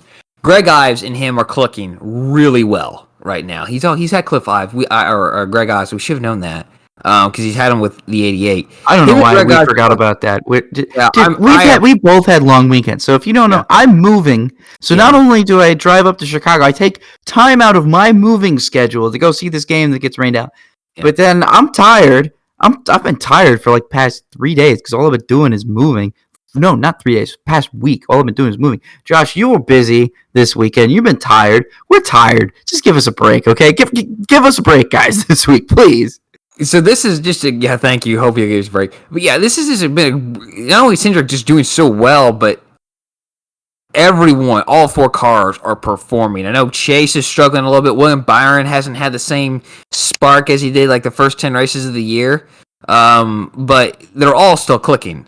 And let's also not forget the first year that Jimmy Johnson was in the 48 back in 2002. I feel old. He won 3 races that year as well. Chad Canales. I feel like Bowman's going to win more than that. Oh, you think Bowman's going to win more? I think he'll win at least a 4th. I think I just don't see. I guess you can't really count him out at a place like Michigan. No, I can't. And he runs well at Dover. Hendrick runs well at Dover. Well, they're no longer going to Dover twice. That's it. That's right. Richmond, I think he ran solid. He usually runs solid there. So, and then on, not to kind of jump to Sunday, but I felt like. No, we can jump to Sunday. I mean, we're making great time. We might as well just jump to Sunday because I kind of covered the majority of what that race was like. We could go ahead and jump to Sunday because I think Sunday is just as important to talk about as Saturday. Sunday was really. Like I said, I didn't get to watch the Saturday race, but Sunday, very much a strategy race. Let's not talk about Kyle Busch's luck for 1 second. But I feel like William Byron had that race in control, and his team had the race in control. I don't understand why NBC was telling us, and I mean, they were right, the team is saying push, push, push. Why are you saving from the word go on this run? Start saving fuel. Obviously, it's possible they wanted to try some kind of So this is the thing that's really difficult about strategy sometimes is when you make a decision and you have to stick with it. You need your driver to hit a number, and whether or not that number is saving fuel or making a time delta, it can be a difficult thing. And I feel like they kind of missed on the strategy on the final run because asking William Byron to meet this time delta instead of asking him to save fuel is kind of, right. To me, when I say time delta, I mean like that's go full throttle. You know, you're trying to make up time to the cars in front as fast as you can. And I feel like that was kind of an indicator of a failed strategy to begin with, because if that's what you're going with, if you're telling your driver, okay, we need you to go fast like right now and we can't afford you to save right yet. It's like, dude, you got to save early on in the run so you have it to run at the end. If you don't save it early on in the run, what are you going to have at the end? You know, you can't just go full throttle all the way through and then be like, okay, now I have to save. Well, by the time you just start doing that, you lose all the ground that you made up going full throttle. So what's the point? I think it would have been much better to, again, we're Monday night quarterbacking this, but I was thinking the same thing. Like, I'd rather save fuel at the beginning, maybe try to stay ahead of Denny by a second and not try to yard him and then save later, like as you alluded to, because that's what I was thinking all along. I'm like, they shouldn't be yarding the field right now. That's not the race that they need to be in. And I think he came out, if I'm remembering this right, he came out in like open space. And you can click off some great lap times, but you don't need to do that. Save fuel. And this is just, and we obviously saw the winning strategy was to have your gear stuck, your transmission stuck in fourth gear. I think that might have helped him save fuel in the beginning of the stint too, because probably he wasn't shifting like other people could have been most of the day. So I wouldn't surprise me if being stuck in fourth gear ended up working out better for him in the fuel saving mode. Yeah, I was having to repair it. That extra. Well, not just having to repair it, but then also being in a high gear is basically short shifting throughout the whole track. Yeah, but I don't know how much of that was helpful, because there wasn't a lot of shifting. They're not shifting at Pocono anymore? They're not shifting at Pocono. I hate this package. Yeah, this package is to see, at Pocono, you should be shifting, okay? That's like the one difference between Indianapolis and Pocono. When you go to Pocono and you shift, that's how you go faster. That's literally how you go faster at Pocono. That's the fastest way around, is to shift down into third gear basically at the beginning of the corner, shift down, and then shift up midway through the backstretch or the Long Pond straightaway or wherever you are. Yeah. You're not shifting anymore because there's too much drag. You shift down, you lose too much momentum. But yeah, that's the one difference between Indianapolis and Pocono. So there was no way for him to save fuel going that way. Only way you were saving fuel was letting off the throttle or shutting off the engine. I heard a few times on the broadcast, like the 24 goes by and like he's like, okay, his engine's off. I just feel like this race could have gone a lot better from that standpoint. I'm not saying that because I'm biased towards the 24 with being a Jeff Gordon fan for all those years, but I'm just saying that I think this was a missed opportunity for that 24 team that they could have capitalized better. And then, but again, the race was great strategy. On Sunday, you saw two great races as far as strategy was concerned, because I felt like I was invested in Saturday's Cup races strategy. I was very, very invested in that, and especially when it came down to the final laps, it was like, all right, who saved the most? This is the thing. Races like that, again, and this is where it comes down. Races like that are exciting. Mm-hmm. Races like that are just as good as a 4-wide finish at Talladega. Yes. When you are going down, or like races at Michigan and Pocono and even Indianapolis in some cases, where it comes down to straight up fuel mileage and straight up to who's crew chief, gamble paid off, whose didn't, and who's better at saving fuel. When you combine all of those factors into the final 10 laps, I don't think I can ask for better entertainment. I really don't. No, I don't. I think if you were entertained by Sunday's Cup race and even Sunday's Xfinity race based off the strategy, I don't know what to tell you. I don't think you're a racing fan. I think you are deluding yourself with being a racing fan, but that was racing. That was the team sport. That's the team aspect of racing. You're testing the knowledge. You're testing the knowledge of the crew chief. You're testing the quickness and the speed of the pit crew, and you're testing the ability of the driver to do everything that he needs to do, that they need to do in order to make it to the end and win the race. You're asking the driver to go slow while going fast.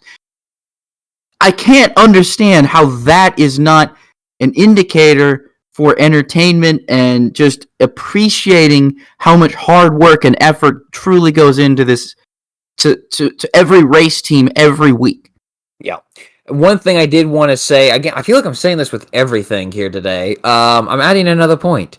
One thing I don't like about NASCAR in the Cup Series, because I don't think it's available in Xfinity and Truck. I might have that wrong. I don't like that if I'm William Byron's team, I can look at the SMT data of Denny Hamlin's in mid-race. I don't like that. I don't like that. I old school. All right, I think Tab Boyd is William Byron's spotter. All right, man. The 11 is letting off at this point of the straightaway.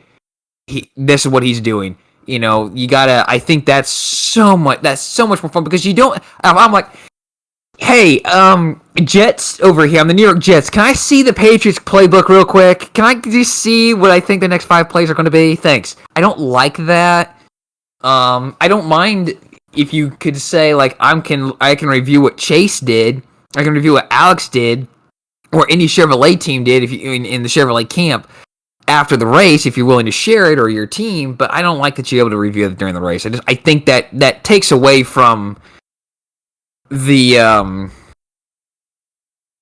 engineering side, the engineering and the mathematician side of the pit box. That, like, okay, man, I think this is what our numbers are telling us. You can look at your numbers all day long, all right. You can look at those numbers all day long. I don't care, but I don't think it's great that you can see what your competitors are doing, or even your teammates are doing live race, unless you have team orders to share that information, you know. But if Hendrick should not be able to look at Gibbs or vice versa or any other team combination. That's the last thing I had to say. No, I agree with that, and I appreciate that. So let's move on to the weekend wrap-up here, and then the outstanding performance, because we're making pretty good time, and I'd like to keep that up here. So, ARCA Menard Series, Corey Heim did end up winning that race, and we did have the W Series, ran for the first time since 2019 this past weekend. Now, this race was indeed on beIN Sports Extra. I can confirm that. I watched that race this morning, the morning before I left for Chicago. And like I said, we were talking about it. Josh and I were talking about it before we logged off last week. The W Series. So beIN Sports Extra, you can, I guess, get it over the air on a bunch of low-powered UHF stations. So apparently Josh can see it on a low-powered UHF station in Charlotte, if his antenna is even strong enough to get that channel. I cannot. My only option is to view it through Pluto TV, or I believe Sling has it as well. Actually, the Sling I like because I could DVR stuff on Sling, so I was actually able to DVR it through Sling. Watched it on Pluto, DVR'd it through Sling. But yeah, Alice Powell ended up winning that race in the W Series. It was a great race. W Series put on a good show. Very, very, very good show this past weekend. And I enjoyed watching that. That was really the first time I'd been able to see the W Series. It was interesting to me because it just seemed like a standard F3 series to me, which really it was, kind of. The cars are just F3 cars. So I was like, okay. Or they're Formula Regional cars, I guess. So I was like, okay, which are for F3 cars. But still, I was like, okay, whatever.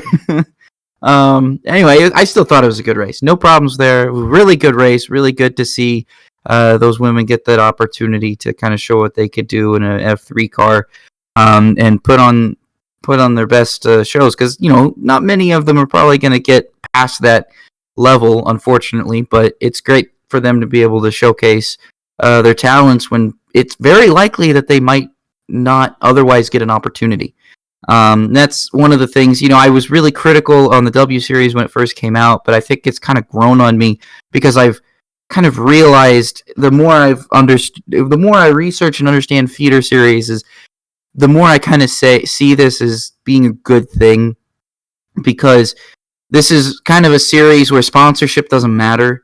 It's based upon talent, and we're trying to find the best female drivers that we can. And since most of them probably aren't going to get to F1 with the budget, this is going to be the best way that they could showcase their talents, because they don't need a budget to run the W Series. You don't need that. Kind of eliminate that barrier. You put everybody in equal cars and say, okay, here, go compete against the best of the best, to show that you're the best female driver out there, show that you deserve to move up. And I'm not saying this is like it's. You could say it's sexist, but I don't think it is, because when you look at the fact that this is no different than any other regional Formula 4 or Formula 3 series, this is just simply giving people who wouldn't normally otherwise have an opportunity to get to those series an opportunity to get the experience that they need to to hopefully further their racing career. I've kind of realized that now, where it's like, yeah, they could go to F4 and F3, but if they don't have the budget, they're not going to be able to show their talents, or maybe even start all the races, run for a championship. This way, we take away all of those barriers that are preventing them these opportunities, and give these drivers, these talented female drivers, an opportunity to race each other and show who's the best of the best. So I really appreciated that, the W Series. I know I said I wasn't going to go much longer, but I wanted to say that because I know that I had been critical of the W Series in the past, and many people have. But I just personally have understood its place and appreciate it. Like I said, I don't want to segregate the sport. I think that it's important that the sport is all inclusive for whomever wants to drive in it. But knowing the difficulties that a lot of drivers are going to have, I mean, I imagine a female karter not being able to get to F4. I mean, that could be it. That could be it for them. And this could be the next, like Ayrton Senna. You know what I mean? They deserve an opportunity to show their talents on an equal playing field, much like most men get to do. Pretty much every man gets to do, if they have the money, or even if they don't anymore. Sometimes. So that's just my thought here. Let's move on to outstanding performance. Josh, go ahead and quickly give me your outstanding performance, and then we'll move on to upshift and downshift. Yeah, I'm going to give mine to Bubba Wallace. I'm in the 2311 racing. It's obviously came down to strategy in the second race there at Pocono on Sunday, and they got it right. The fuel strategy right.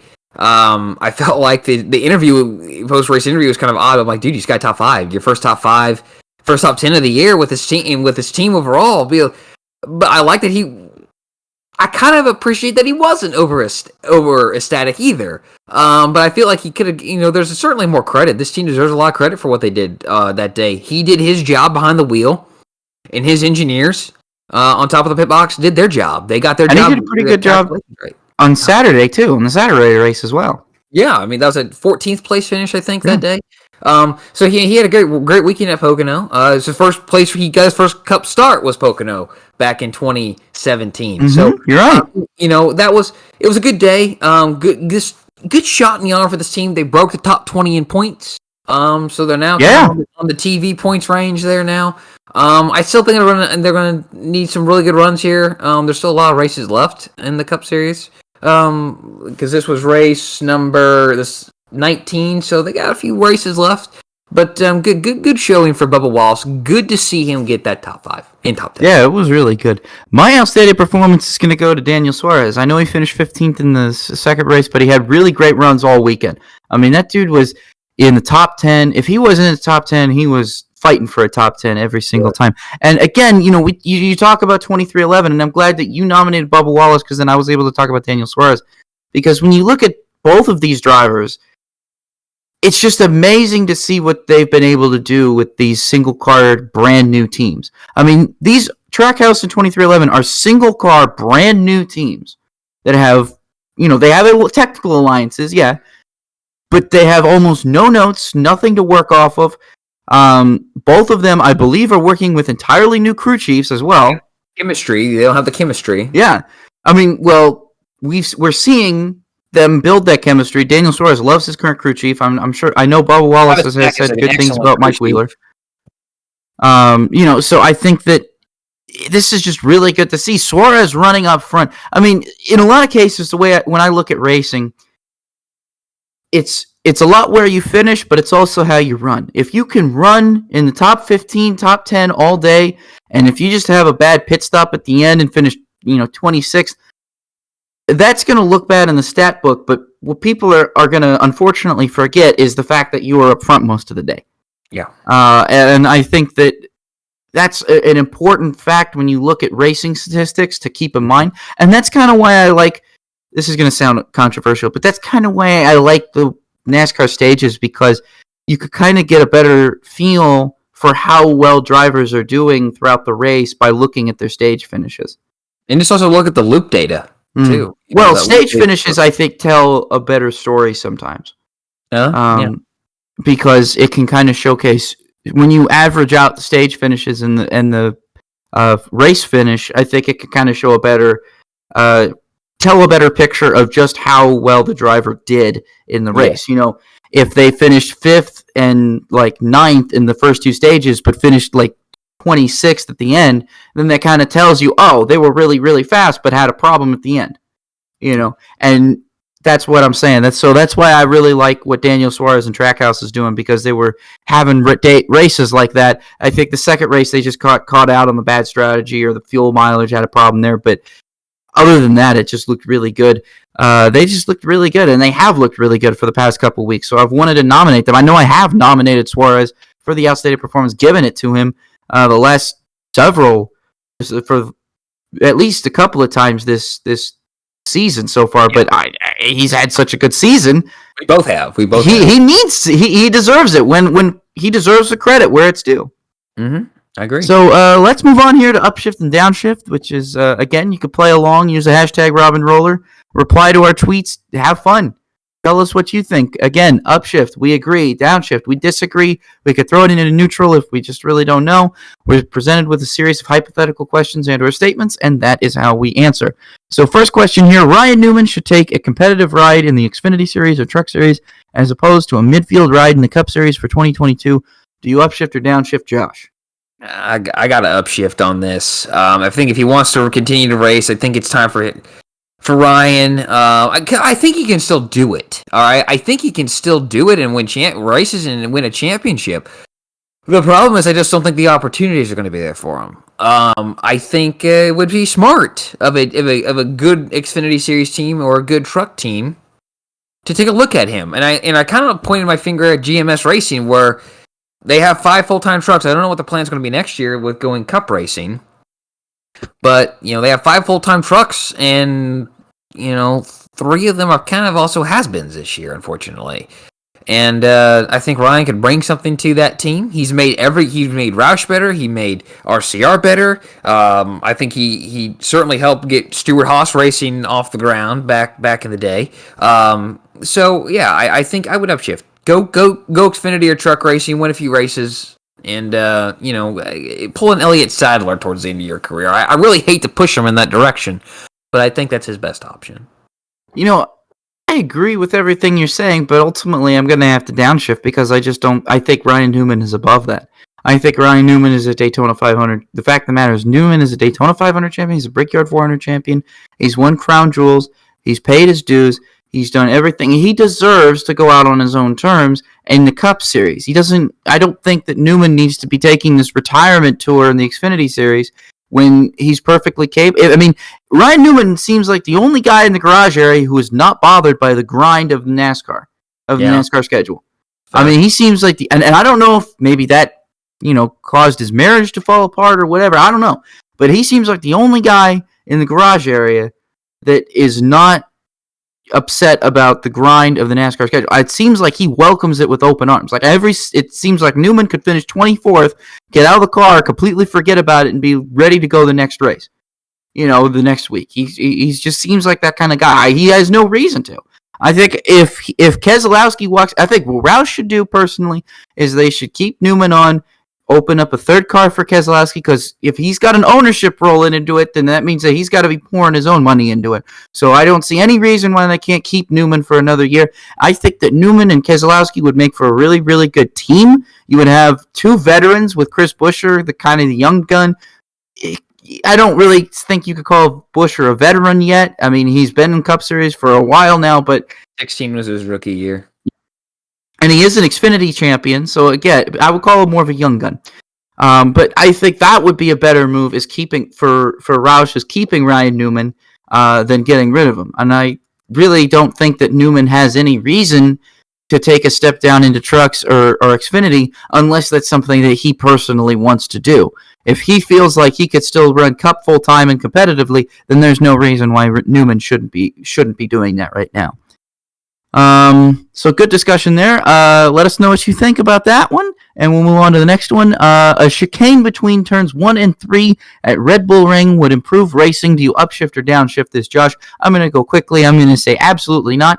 I'm going to downshift. That is ridiculous. I really think that the racing at the Red Bull Ring is great. I love the Red Bull Ring. It is a short track road course, and I appreciate that for it, but it is also fast and it is challenging. It has lots of elevation changes, and I don't think you need to gimmick it up with a chicane for any reason. I think that it is fine just the way it is. I think it is a beautiful track, and I have no problems with it. So I just wanted to get that out of the way because I felt it was going to be quick. So Josh, you can go ahead and give yours now. I'm going to go neutral on this one because I would kind of like to see how this would go in a simulator. I think one of my biggest criticisms at Red Bull Ring is that you have 3 DRS zones right back to back to back, and I don't like that. I'm not a huge fan of those DRS zones are followed by really tight passing zones. And I know. I just don't. It makes for great racing, I think. I think it has put on great racing. I just would like to see how it would look on a simulator, personally, because when I wrote this question, I still didn't know how I was going to answer it. I thought I had it pop in my mind in the middle of the race, and I wrote it down. And I feel like if F1 wants to go the route of sort of a doubleheader weekend like this type of deal, I feel like alternate circuits are important, like we saw in Bahrain, and I think that's one of the criticisms I have of going 2 races to Austria. You race at the same track twice. All right, I know you talk about, we go to NASCAR. Well, we used to go to Pocono twice, used to go to Dover twice, Michigan twice. We go to Richmond twice, Bristol twice. It's the same track. Well, it's not F1. F1, I feel like could benefit where you have this alternate circuit. How could that look different? That would be my thing. So I'm neutral on it because I haven't seen it. I'm going neutral.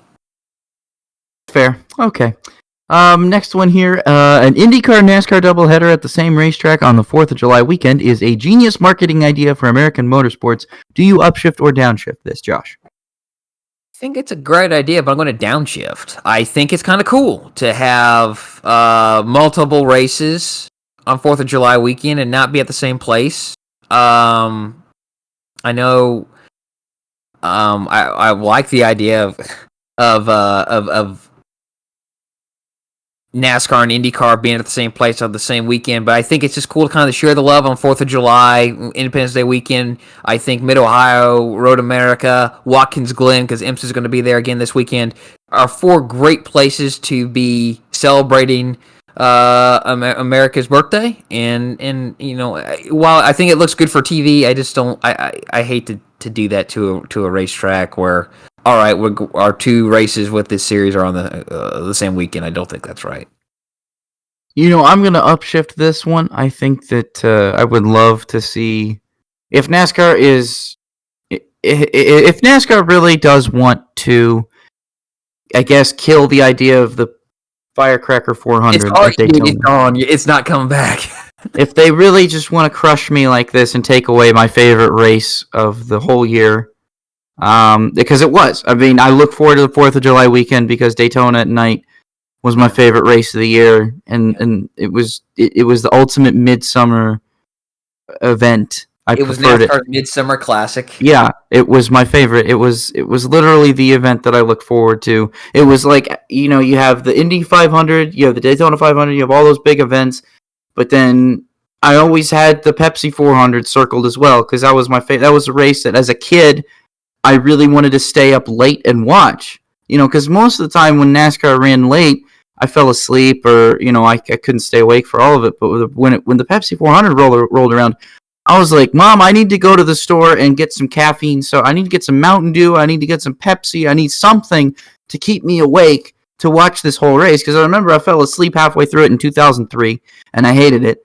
And so in 2004 and '05 and subsequent years, I made it a goal to, stay up to watch this race. And that race was an important race for me personally. And I understand that, it's probably unfair for me to put personal feelings ahead of that, but whatever. So, but my point is, I think if NASCAR is going to go to Road America on the 4th of July, which believe me is a much better place to be on the 4th of July than Indianapolis, I'm much happier that they're going there instead of coming here this weekend. I prefer Indianapolis to have a more late summer, early fall date. Personally, I think that's a better date for it. Yeah. But like I said, if this is what NASCAR is going to do, I really think that it would behoove IndyCar to go ahead and race on Saturday. I really don't see a major issue with that. An Xfinity race and an IndyCar race on the same day, and then the Cup race on Sunday would be great, just like has happened at the Brickyard as well. But I think doing it at Road America would really capture and bring together fans of both series, and it would really capture a lot of what makes racing great and what makes Road America great. So yeah, ultimately I have to upshift on that. I think that would be a great idea. I don't know if it'll happen, but if it does happen, no better place to do it than Road America. All right. Final question here. Austin Cindric will be named the driver of the flagship number 2 Team Penske Ford for the 2022 season. Do you upshift or downshift this, Josh? I have no reason to downshift it. I don't think Penske has any reason not to put him in the 2. If Keselowski isn't coming back, why would you? And Cindric is bound for Team Penske in the Cup Series. Why would you not put him in the 2? Why would you put him in the 21? Because no offense to Matt Benedetto, I don't think he's going to. I don't think he's ready for the 2 car. I don't think he's ready for Team Penske, and I think he's got a really good home at Wood Brothers. I think the Wood Brothers enjoy him there. I think the fans enjoy him in the 21 car.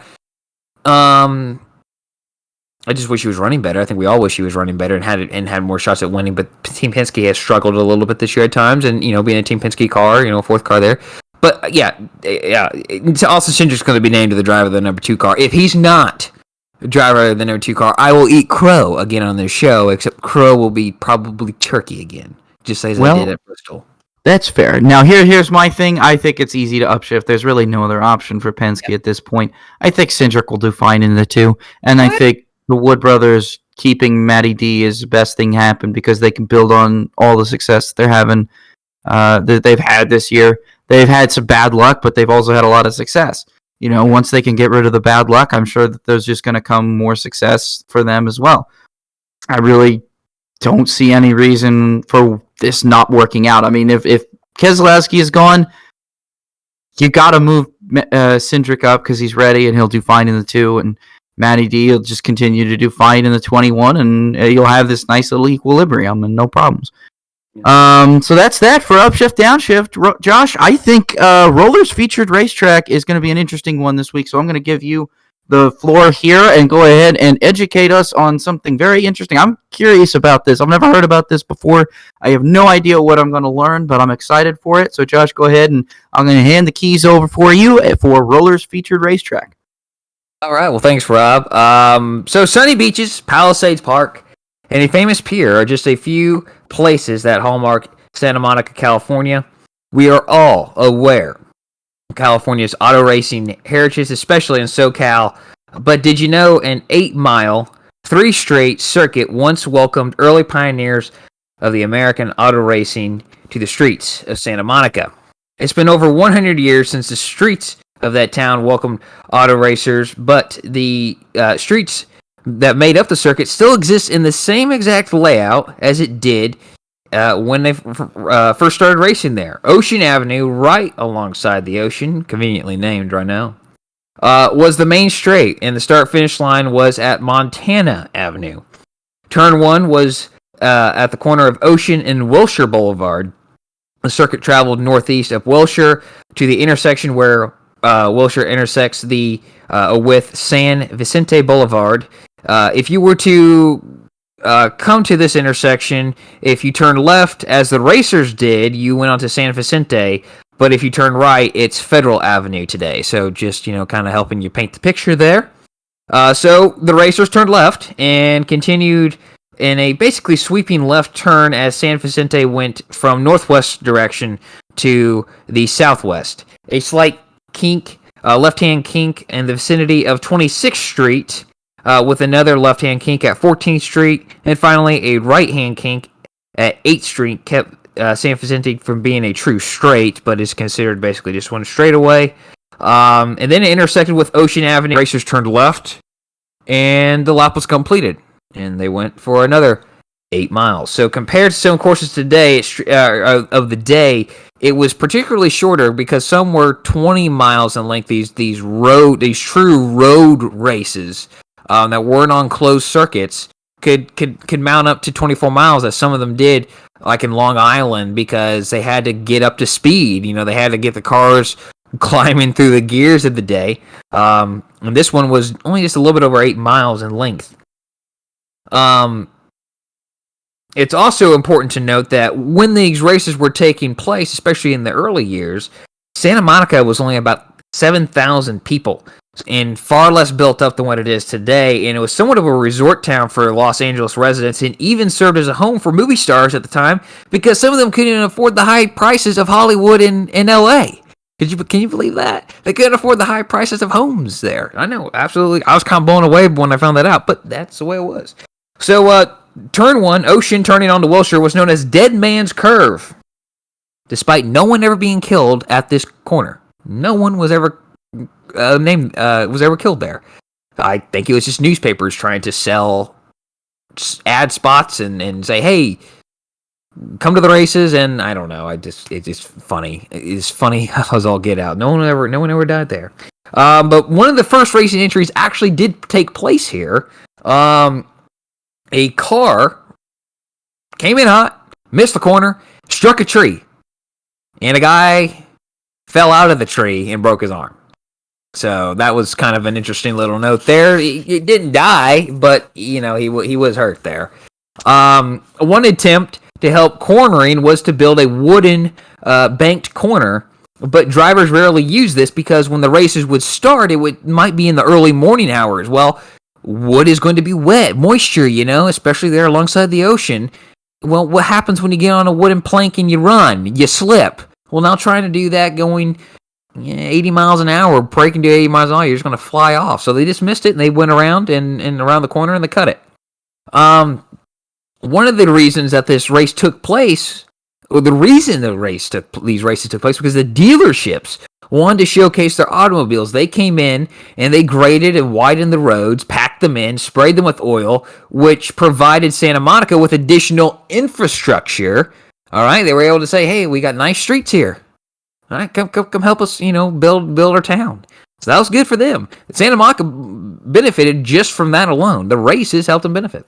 So the two races that were held on July 10th, 1909 were both AAA sanctioned events. The first was the Ferris Trophy race, won by Harris Hanshoe. He won driving an Apperson Jackrabbit, which I am proud to say were manufactured in my hometown of Kokomo, Indiana. So that when I found this out, I was like, whoa, shocked. I kind of had to take a second there, a moment for myself. So yeah, he won in a Apperson Jackrabbit manufactured in Kokomo, Indiana. The 24-lap, a little over 202 mile race took place in just over 3 hours, 8 minutes to complete. The margin of victory was just about 7.5 minutes over Bruno Siebel. 10 of the 16 starters completed the race. The second race of the day was the Shetler Trophy race, also 24 laps, again, just over 202 miles in length, but it only had 9 starters, 6 of which finished. Burt Dingley won in a Chalmers Detroit, with just over 4 minutes from second place Frank Seifert. Now, again, these races, 3 hours long, 24 laps. These guys finished that close. I think that's just crazy to me. It's kind of like how in 24 hours at Daytona, the first place guy only beats the second place guy by 30 seconds. That is absolutely crazy. That's to me. In 1914, Eddie Poland lost the right front wheel off his Mercer Motors vehicle and crashed in Dead Man's Curve. Again, no one died at Dead Man's Curve, so he survived. That was on the February 26th Vanderbilt Cup race. 2 days later, on February 28th, in the American Grand Prix race, he won in the very same car. Repaired it. 2 days later, he wins the race. Tragedy, however, did strike in 1916. A huge crash occurred on San Vicente Avenue near the kinks of 14th and 8th Streets. When the car's steering broke, the car jumped a curb. The vehicle was launched off the circuit. The car cut down several trees. The driver, a soda stand woman, a cameraman, and a spectator were all killed. And by the latter was killed by a detached radiator. The mechanic survived but was injured in the incident. This incident here was one of the nails in the coffin for real road racing. Not only in Santa Monica, but for the rest of the country. Cars were getting faster. The areas these races were taking place, especially in Santa Monica, were building up, and people, were living alongside the racing circuit, and those were coming to it who weren't accustomed to the speeds of these vehicles, and they were standing too close to the racing circuit. The average speed of the first race in 1909, including pit stops and cornering, just like today, was 64.5 miles an hour. By 1916, that speed had upped to 87 miles per hour. So these cars are going faster. They're taking the corners faster. Not sure if pit stops are necessarily faster, but they are going faster in general.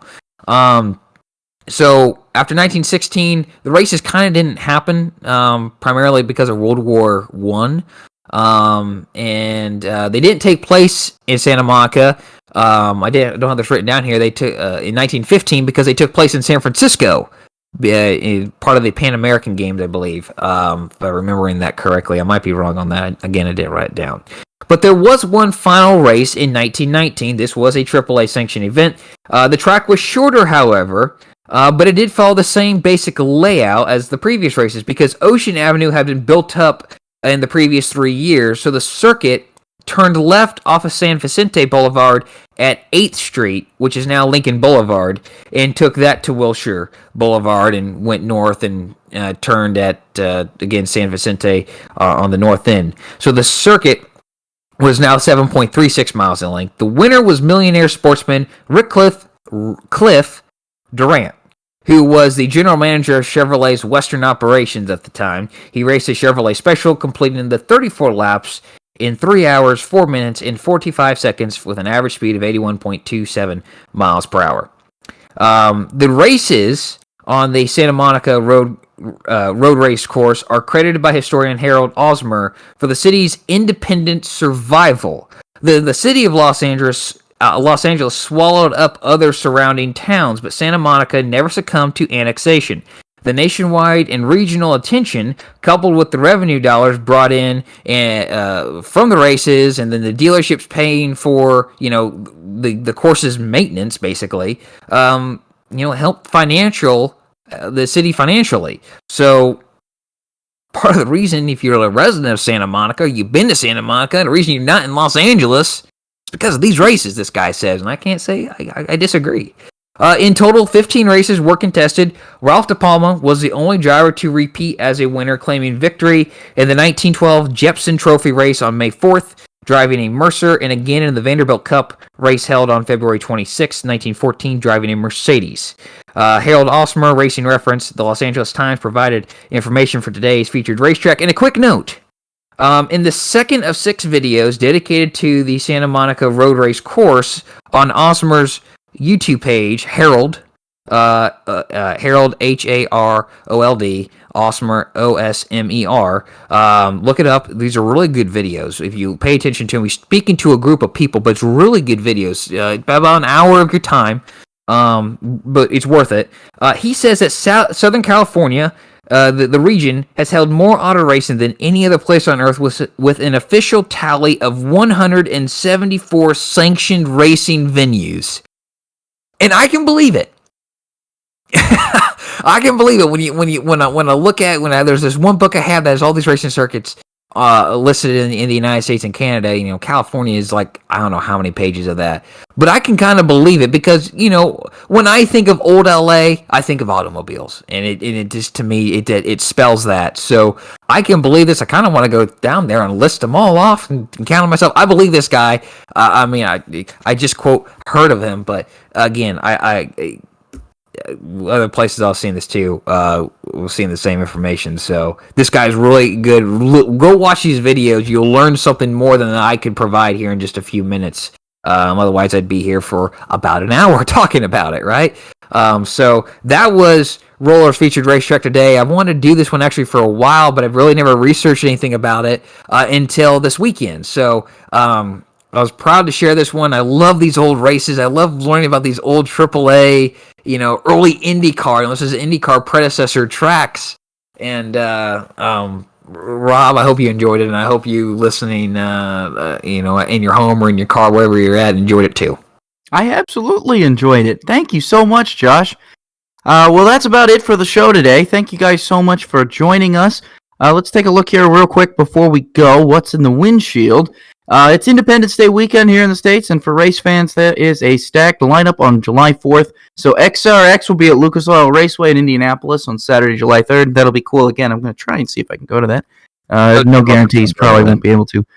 Formula One stays in Spielberg this Sunday, July 4th. The Austrian Grand Prix will be contested. Instead of W Series accompanying them, it will be F3 this week. IndyCar will be in Mid-Ohio for the Honda Indy 200. And then NASCAR is in Road America for the Xfinity Series and the Cup Series. Xfinity Series on July 3rd, and then the Cup Series on July 4th. The Camping World Truck Series is off again until Knoxville on Friday, July 9th. I do have something to add here. The W Series is still in Red Bull Ring. They'll be racing on the 3rd. Oh, really? Yeah. Okay, well then then the W Series is back with Formula 3 as well. Okay, cool. Stacked weekend of racing. Sweet, awesome. That'll be so Formula 3 will be on ESPN Plus in the States. That's how you'll watch that. And the W Series will be free to air, I guess, if you live in one of those places that gets the beIN Sports Extra on your UHF station. Yeah. Good luck picking it up, I assume.